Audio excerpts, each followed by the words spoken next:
उठो युवाओं, घर से निकलो, तुम्हें ही तो देश को बदलना है। क्या तुम्हें नहीं लगता तुम्हें ही तो संभलना है। यूं न जागे अगर तुम तो खतरे में लोकतंत्र होगा, तुम्हारा आने वाला भविष्य बहुत ही निर्बल होगा। मनीष कश्यप एक अच्छा पत्रकार है और सही मायने में वही पत्रकारिता कर रहा है। मनीष कश्यप जनता की आवाज है। वो समय आ रहा है कि जनता अपने वोट का चोट देकर इन भ्रष्टाचारियों को मॉब लिंचिंग करे। 5 साल पहले जो तुम आके वादा किया कि ये करके जाएंगे, क्या हुआ? मारे, झाड़ू लेके मारे, डंडा लेके मारे और केस हो। क्या यही लोकतंत्र है या कहूँ गणतंत्र है? तंत्र पर है तंत्र भारी। क्या राजनीति का यही मंत्र है? क्या जनता को ठगने का बस यही यंत्र है? ऐसे में आप सब भारतवासी सोचो कि क्या यही हमारा लोकतंत्र है? मनीष कश्यप की गिरफ्तारी सरकार पर भारी पड़ेगी। देखिए, बात यहाँ सिर्फ मनीष कश्यप की नहीं है, बात अगली बारी आपकी हो सकती है और उससे अगली बारी इनकी हो सकती है। ये सिस्टम का फेल्योर है।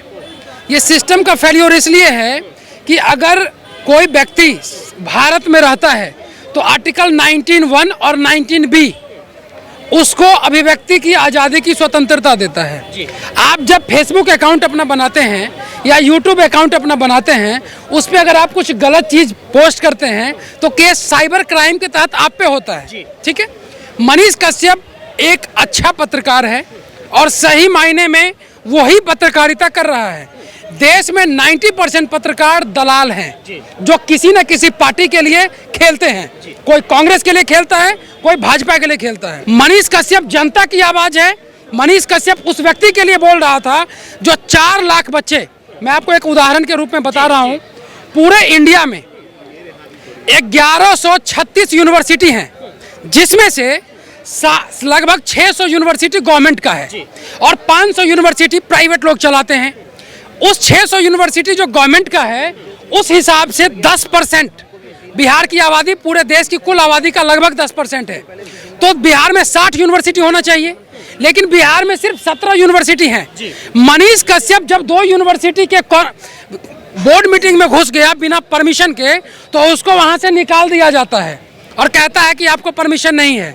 क्यों परमिशन नहीं है? इसलिए परमिशन नहीं है क्योंकि उसने कहा कि आप लोग यहाँ क्यों बैठे हैं?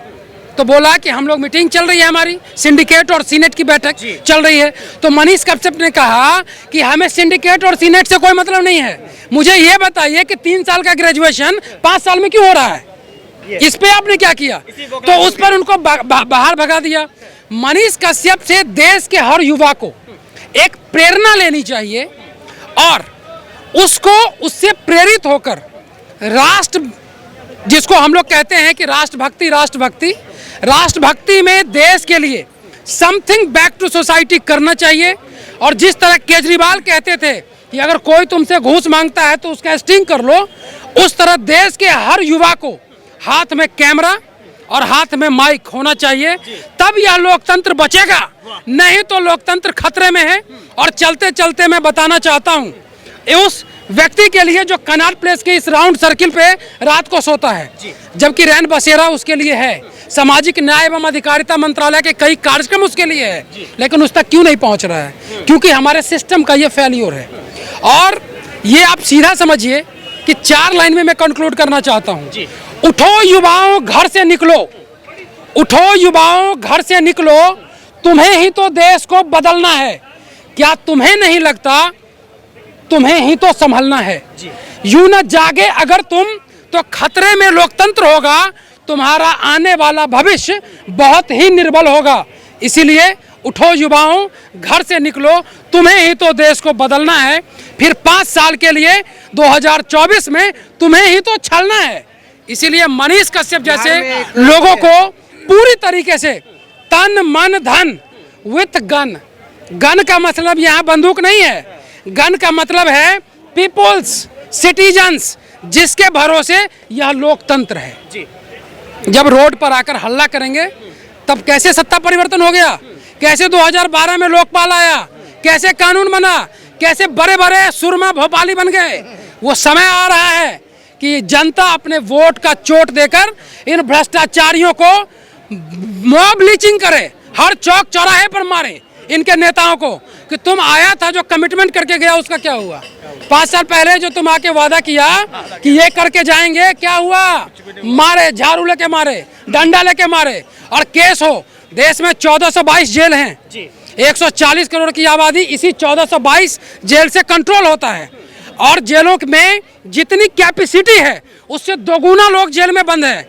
जेलों में सबसे ज्यादा मानवाधिकारों का हनन होता है। ये बात मैं नहीं कह रहा हूँ, ये बात देश की पहली नागरिक, भारत की महामहिम राष्ट्रपति कह रही हैं कि देश के जेलों में जो लोग बंद हैं उसमें 70% ऐसे लोग हैं जिन्हें प्रियम्बल नहीं पता, संविधान नहीं पता।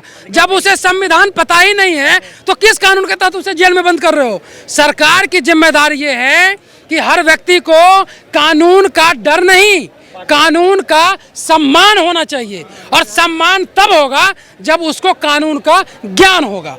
आज हमारे देश में 140 करोड़ की आबादी में 92 करोड़ वोटर हैं और 60 करोड़ लोग वोट गिराते हैं।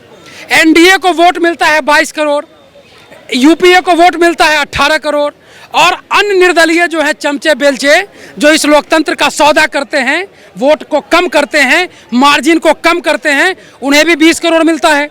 क्या वही भाजपा या एनडीए को वोट देने वाले 22 करोड़ लोग या यूपीए को वोट देने वाले 20 करोड़ 140 करोड़ लोगों के भविष्य का फैसला करेंगे? नहीं। क्या ये लोकतंत्र है? इसीलिए चलते चलते 4 लाइन कंक्लूड कर रहा हूं। क्या यही लोकतंत्र है या कहूं गणतंत्र है? तंत्र पर है तंत्र भारी, क्या राजनीति का यही मंत्र है? क्या जनता को ठगने का बस यही यंत्र है? ऐसे में आप सब भारतवासी सोचो कि क्या यही हमारा लोकतंत्र है? क्या यही हमारा लोकतंत्र है?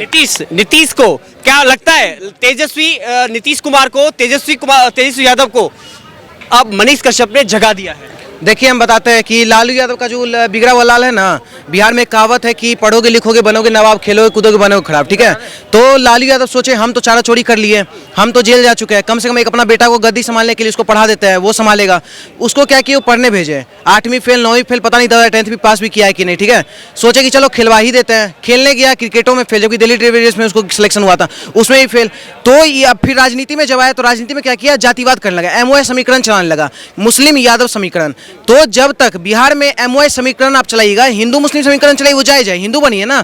बिहार में क्या है कि एक सुअर का पिल्ला संतोष सिन्हा यादव जिसका नाम है, वो लाइव आके बोलता है कि राजपूत जो है मुगल पुत्र है, राजपूत को माँ बहन पे गाली देता है, उसके खिलाफ कुछ नहीं होता। पता है क्यों? क्योंकि यादवंशी सेना का अध्यक्ष है और तेज प्रताप के साथ उसका उठना बैठना है, तो उस सब का कुछ नहीं हुआ। क्यों? क्योंकि यादव समाज से आता है। सेम उसी जगह पे भूमियार समाज का कोई बेटा, जिसको हम लोग आरएसएस से भी समझते हैं, या उसको कितना लोग आरएसएस का प्रोडक्ट बोल देता है, संघी बोलाता है, वो लड़का अगर मान लीजिए पूरा सन ऑफ बिहार टाइटल लगता है लेकिन करता पूरा दुनिया भर के लिए काम है, वो अगर लेके चलता है तो क्योंकि स्वर्ण जाति से इसलिए उसको टारगेट किया गया। क्योंकि बिहार का जो आपको बताया था कि जातिवाद इस लहर पे बहा है कि एमओए समीकरण तो चलाते हैं, लेकिन जब उसी स्टेटमेंट पे अगर आपको पिरपैती गांव में, क्योंकि मेरा जन्मभूमि है वहाँ पे बता दे रहे हैं, वहाँ पे एक नीलम यादव का 2 शकील मियाँ समीम मियाँ मुल्ला का पैदाइशी जो है 36 करता है और साथ में आपका देता है, ठीक है? उसके साथ कुछ नहीं होता है, कुछ इंसाफ नहीं है, ठीक है? क्यों? क्योंकि वो एमओए समीकरण चलाना है, 16% वोट चल जाएगा। लेकिन एट द सेम टाइम अगर कोई अच्छा पत्रकार अगर बात उठाता है तो उसके पास कार्रवाई हो जाएगा। और जितने भी जातिवादी पत्रकार है बिहार में, बहुत सारे माइक लेकर घूम रहे हैं, उन लोगों को कहना चाहते हैं, एक तो पत्रकारिता लोग मनीष कश्यप से सीखा है, ठीक है? वो लोग एक माइक ले लिया, कैमरा ले लिया है और खाली जातिवाद बढ़ाएगा, अहीर है गहीर कर देंगे, दिस डेट। जब तक ये सब चलेगा ना बिहार में, बिहार सुधरेगा नहीं। बिहार को हम सुधार सकते हैं, इस एंगल सुधार सकते हैं, क्योंकि हम ब्राह्मण समाज से आते हैं। क्योंकि बिहार का बात है तो आपको बोले जातिवाद आएगा। ब्राह्मण की बेटा है, हम पासवान जी के बेटा को एक बार देना चाहते हैं मौका, क्योंकि हमको ऐसा लगता है कि बिहार को एक अच्छे स्तर पर रिप्रेजेंट कर सकते हैं। और कहीं ना कहीं जो भी मुद्दा होता है, चाहे वो भ्रष्टाचार का हो, किसी बहन बेटी का रेप होता है, हर चीज का वो मुद्दा उठाते हैं हमेशा से। पप्पू यादव भी उठाते हैं लेकिन राजनीति करते हैं। लेकिन एक चिराग पासवान एक ऐसा व्यक्ति है जो रियल में बाय हार्ट उनको हम सपोर्ट करते हैं, क्योंकि उनको एक बार मौका, जब हम 8वीं 9वीं फेल को दे सकते हैं। इतना सारा स्टेट है बिहार में, एक भी आप स्टेट का नाम बताइए जहां पे उप मुख्यमंत्री जो है 8वीं 9वीं फेल हो।